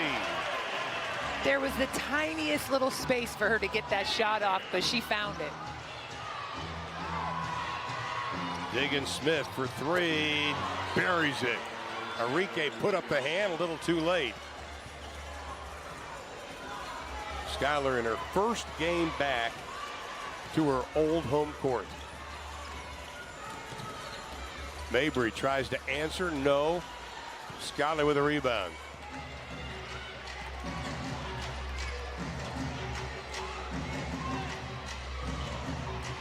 Kind of surprised we don't see a Muffet McGraw in the stands for this game, as we see a Fighting Irish take the charge on right there.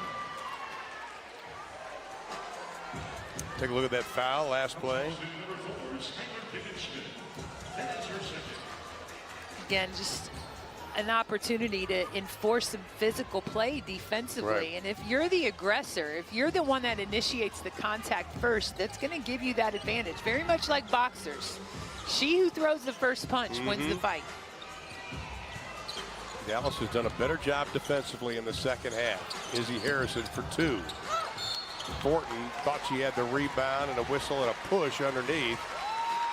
And the foul is going to be on Kia Nurse.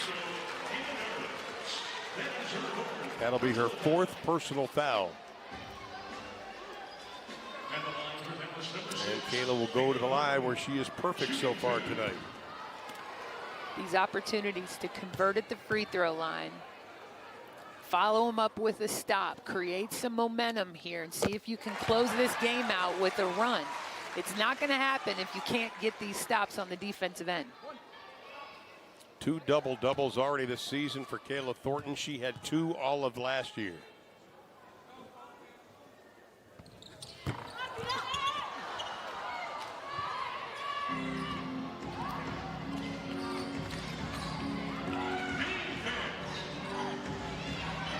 Skylar out front, Mabry on her. Stays with her. From the corner, Kia Vaughn. It's good, quick ball movement. Nobody held onto the ball more than a second in that possession. Some good off-ball stagger screen action that they expose. Well, Mabry from way downtown airballs it. And it'll be Phoenix's basketball with 3:07. Boy, Kia Vaughn is such a huge addition to this team. Again, she just got out of protocol May 26th. This is only her 2nd game back. There's that stagger screen action where they can then get into some hand back ball screen, attack that tunnel. Griner, offensive rebound, and reverses it.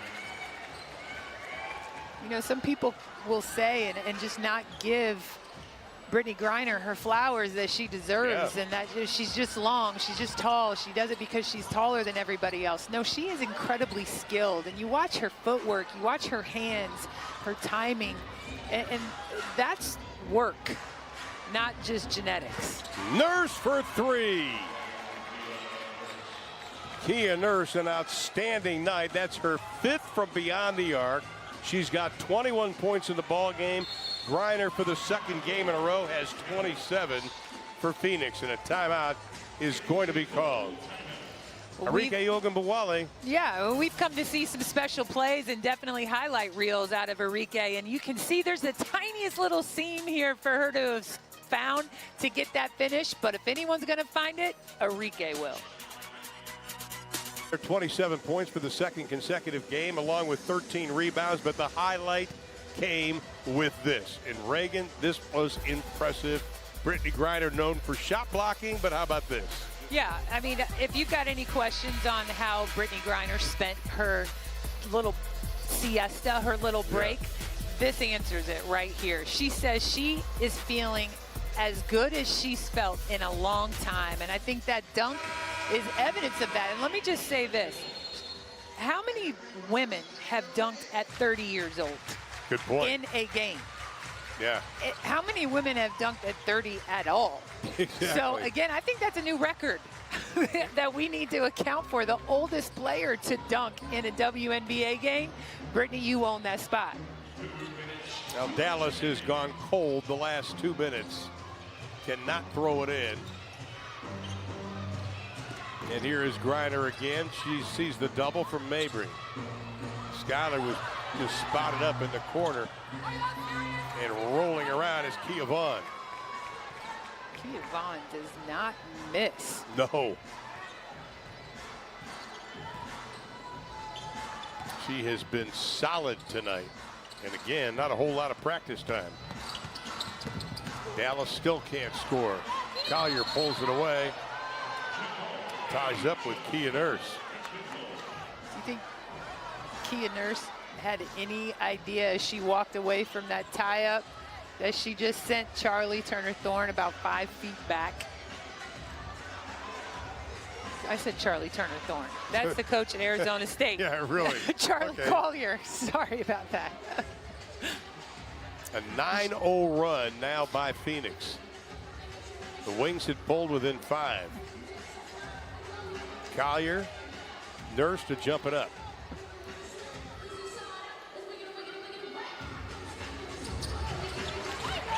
We saw Mabry catch and shoot. Can't get it. Sorry, Coach. That's all right. We're just seeing growth right now out of Charlie Collier. We saw her in a home game situation last week against Seattle, not understand quite how that tip was going to work, and she just dominated that one. Mabry over Skylar Diggins-Smith. Mabry with 22 in the ball game. Fourth straight game of 20 points. Mabry pulls it away, final 55 seconds. Enrique. Try it again. Gets the bounce. And that's a three. Now they're not going away. Three-point shots can be the great equalizers. Sandy Brondello wants to talk about it, even though they are up 87-79 with 41 seconds left. Sandy's been in this league and has coached in way too many games to mess around. She knows that when a team can get hot and score as quickly and explosively as Dallas can, with 41 seconds left, you need to talk about it. Now, Sandy Brondello telling us yesterday that don't look at Dallas's record. They're good. Coming up on Tuesday, the Aguma case will be making an appearance.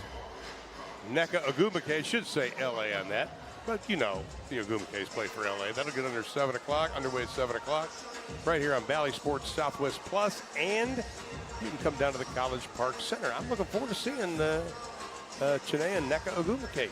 You lose the face of your franchise with Candace Parker. You lose an all-star, but somehow Derek Fisher, they played great defense in last night's game. I think as important of a loss for LA as Candace Parker was the loss of Chelsea Gray.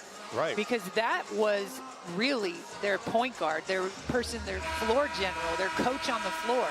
And she did so much to make all of those superstars be superstars.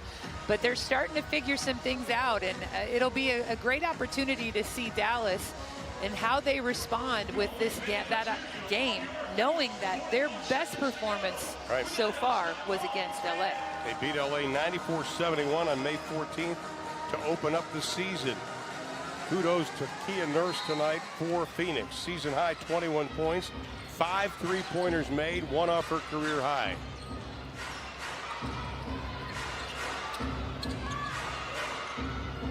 Vaughn, no place to go. Shot clock at 9. Diggins-Smith gets a step on Marina Mabry, takes it away, and then just puts a little elbow. And now Skylar Diggins-Smith and Marina Mabry getting into it. Wow.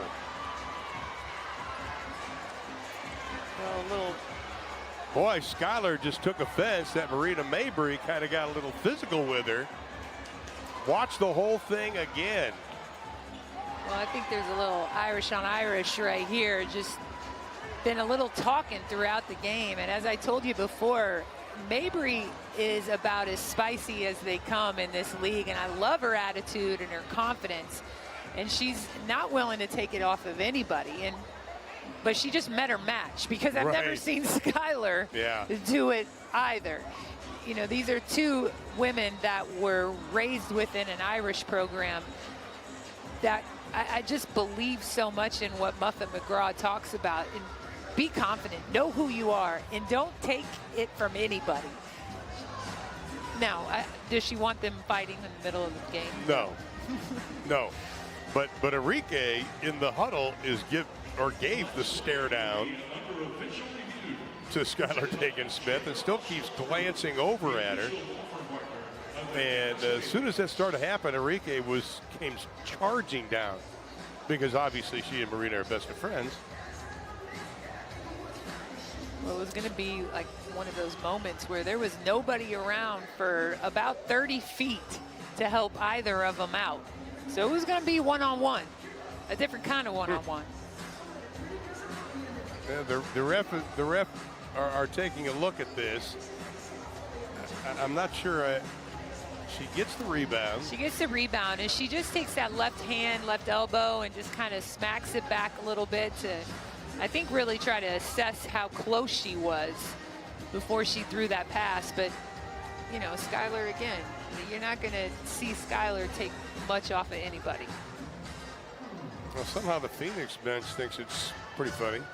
Well, we saw this in their Zoom interviews today, that this was a group that, you know, even though their record, they're 2-3 heading into this game, you don't see any issues at all with their chemistry. No. They seem to really enjoy each other.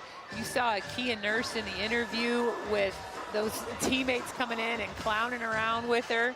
And you could just see the confidence she had in that interview coming into this game, and clearly it's turned into some points for her tonight. I kind of felt sorry for Kia Nurse. They were really busting her chops during that Zoom call. Now, do you just give a double technical on this? Well, or is that the easy way out? I think the officials don't ever want to take an easy way out. They want to just do it the right way. And yeah, I mean, maybe it does deserve a double technical.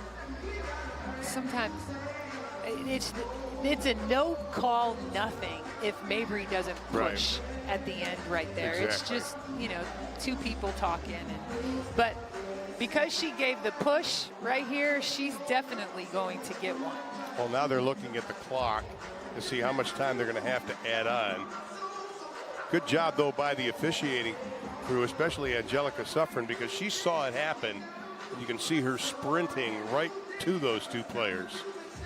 These refs are putting some miles on, and we're not just talking about sky miles. We're talking about miles on the floor, because a lot of these officials, I saw two of them within the last 2 nights doing a game in a whole other city.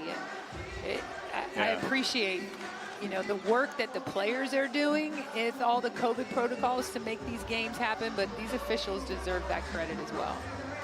Well, Phoenix is quite loose on the far side of the court. They were dancing, all in unison. I kind of don't think Skylar's going to get a technical out of this whole situation. I don't think you can always just give a technical for what you say, player to player. Well, still waiting to find out. Amy Bonner talking it over with her fellow officials.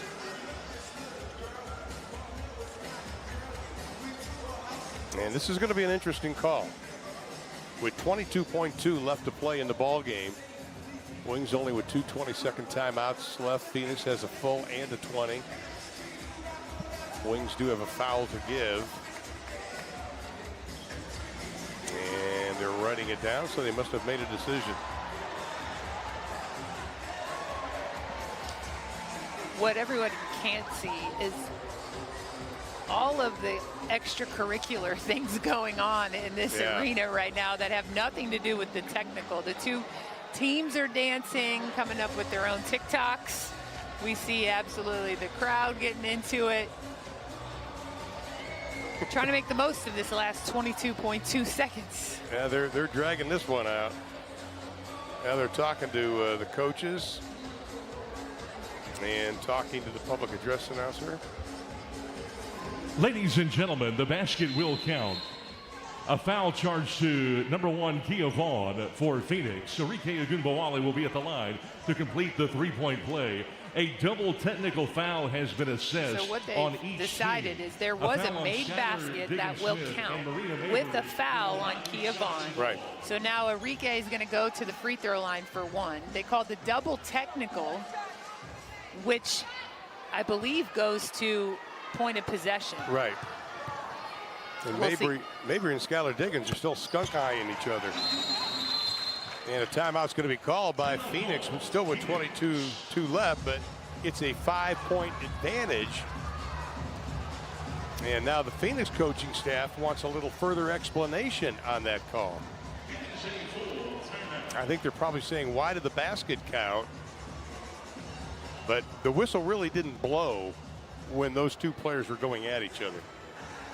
Well, and the officials did a great job with all the dynamics going on in that play. Again, the timing of when the foul occurred and the made basket and what was going on with Skylar and Mabry in that moment. The clock and making sure the clock was at the right space.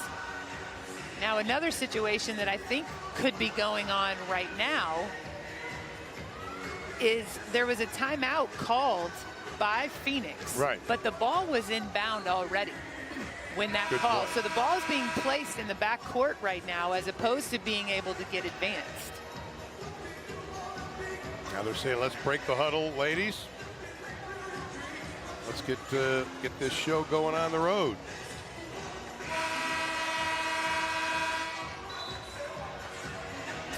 Your Dallas Wings take to the road for the next 2 games next week, so be sure to tune in. They'll be at Seattle on Friday at 9 p.m. Dallas time. That'll be on Prime Video. Then the Wings head to Phoenix on June the 9th at 9 o'clock on Valley Sports Southwest and CBS Sports Network. But we still have Tuesday's game against Los Angeles here. Here we go. Dallas needs a stop and a miracle. Ty Harris having a foul. Skylar Diggins-Smith. She's already been to the line 10 times in the ball game. Just over a second came off the clock for Dallas, which is exactly what they need to have happen. Well, they did have a foul to give. And Kayla Thornton just picks up the quick foul. That's only her second. And that'll send Kia Vaughn to the line.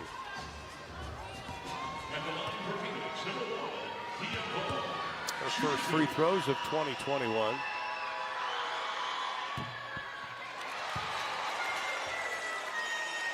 So you're saying there's a chance?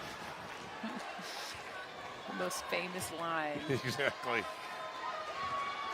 Actually, that was before I went to the prom. So you say there's a chance. They stole it from me. Misses them both. Wings have to hurry. Especially after not utilizing a timeout in that situation. Mabry being hounded. Nurse right in her face, and she'll shoot 3 free throws. So Mabry with an opportunity here to turn this into a 1-possession game with time on the clock. Dallas still having 2 timeouts, which matches Phoenix's 2 timeouts that I'm sure they will utilize. Mabry 2 of 2 from the stripe tonight. Make it 3 of 3 and 10 for 10 this season.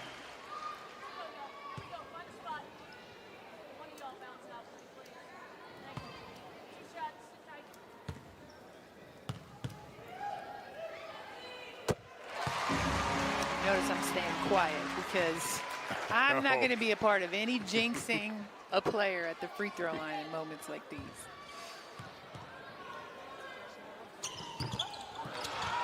Misses the second. Griner pulls down the rebound. Timeout, Phoenix. Lead cut down to 3. We saw in the last opportunity for Phoenix on that sideline out of bounds play, they ran a stagger play where Kia curled, which drew enough of a defender that opened up Skylar, who is, as we know, a great free throw shooter. The second time, they ran the same play, but almost as a decoy to get Kia Vaughn the play, who did not convert from the free throw line. So I'm sure Dallas will do everything they can to make sure that ball, or I'm sorry, Phoenix will do everything they can to make sure that ball gets into Skylar Diggins-Smith's hands. Now the Wings will have Marina Mabry, Anigwe, Enrique, Ty Harris. So here's this same play that we're going to see, and most likely you'll see Nurse come off of this screen, this triple screen or stagger screen being set. But again, an opportunity to create some decoy to get Skylar Diggins-Smith the ball. And they did, and she is fouled. And Skylar will go to the line to shoot free throws. At the line for Phoenix, number 4, Skylar Diggins-Smith.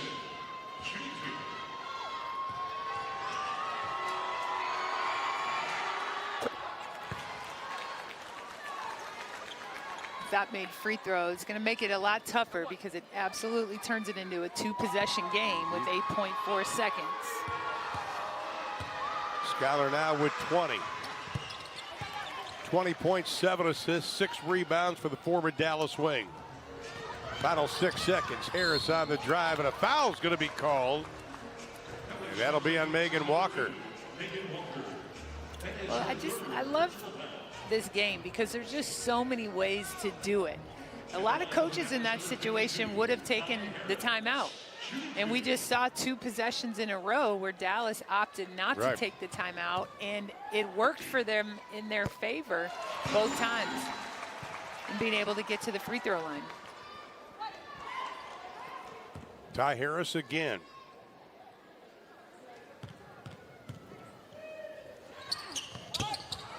Doesn't get it. Ball tipped by Griner. Saved by Griner. Out to Enrique at the buzzer, and it won't go. So the Dallas Wings scratched and clawed. They got close, but they come up on the short end of the stick, 89-85. Now they got to regroup, get ready for LA on Tuesday. But it's a team they've beaten and a team that they've played extremely well against.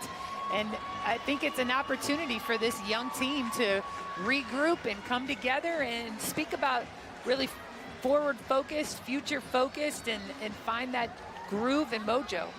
Enrique Ogunbowale with 24, Marina Mabry with 24, 27 for Griner, 21 for Nurse, 21 for Diggins Smith. But the final, 89-85. Next telecast on Bally Sports Southwest Plus, 7 p.m. Tuesday night as the Wings play host to the LA Sparks.